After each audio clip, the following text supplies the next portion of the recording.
I'm William Nozak, and in this module, I'm going to cover publishing and distribution. What is publishing and distributing? Content publishing is the type of content that the business creates and the strategy used to publish it. Content distribution is the process of sharing and promoting published content.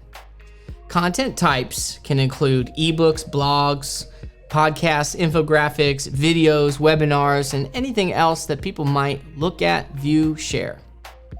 Ensuring the entire process is streamlined will help to maximize output, minimize costs, loss of content, and makes everything a little bit easier to track.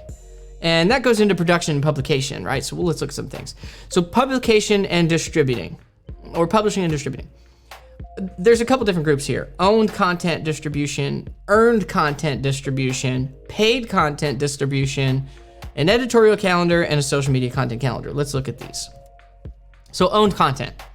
What are examples of owned content? So owned content is content that's published on your own channels, blogs on your website, blogs on sites owned by the company. These are owned content distribution channels. And anything we own and we don't have to pay someone to distribute content, that's an owned content distribution channel. Earned content distribution. So an earned channel is a third party promotes or shares our content created by the business. Now this is not paid. This is really earned on quality. As you become the expert in the space, a lot of people will come to you. Here's a prime example. A couple of people in the space that have notoriously been the ones that everyone shares in SEO and marketing: Moz, Yoast, Ahrefs.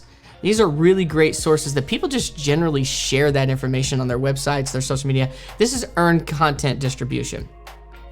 An example of paid content distribution would be like PPC, social media ads, syndications like EIN Press or EIN Newswire. So publications that you pay for when you're pushing out on PRs. These are examples of paid content distribution.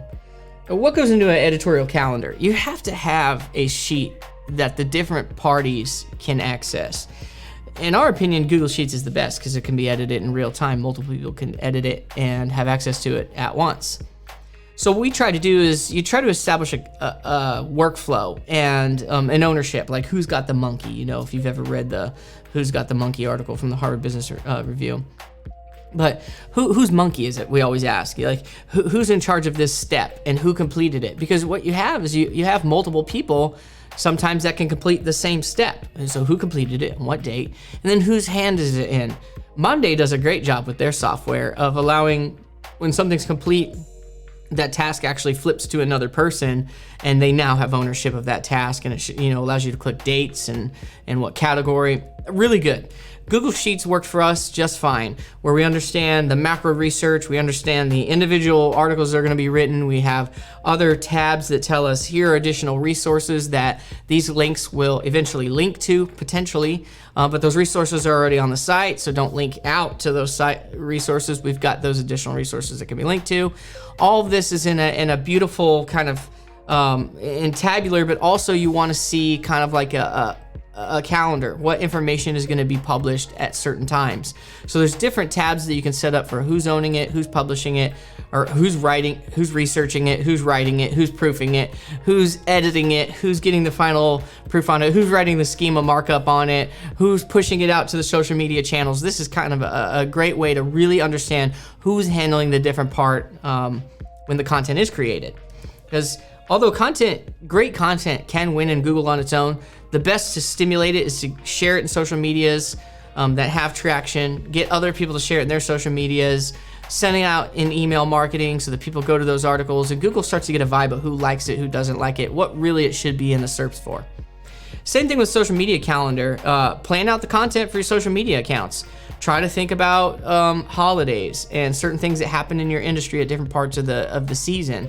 And then once you've got that organized and an understanding of what already exists on the website, and if there's a page there, it can be updated to 2021, make it an evergreen thing, or a new page needs to get added to the website so you can share that in social media.